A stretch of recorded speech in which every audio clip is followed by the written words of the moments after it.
বিশ্বাস করুন, কোরআন আমার সামনে, আল্লাহর কসম, কোন জীবিত পীর, কোন মৃত্যু পীর আমার ভাগ্যের ভালো বা মন্দ করার কোন অধিকার রাখে না। কোন পীর ফু দিয়ে আমার ভাগ্যকে ভালো বানাই দিতে পারবে না, এবং আমার একটা চুলও বাঁকাও করতে পারবে না। খাইরিহি ওয়া শাররিহি মিনাল্লাহি তাআলা।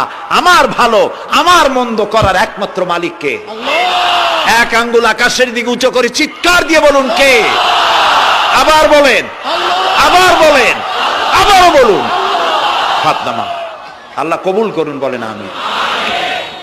আপনি কোন অসুবিধায় পড়েছেন, মাজলুম হয়েছেন, অত্যাচারিত হয়েছেন, চাকরির সমস্যা হয়েছে, ঘরে খাবার নাই, অসুখ বিসুখ হয়েছে, নানান ধরনের সমস্যায় পড়েছেন, কোনো মাজার নয়, কোনো পীর নয়, মসজিদের ভিতরে চলে যান, উজু করে মসজিদে ঢুকে 2 রাকাত কাজায়ে হাজাতের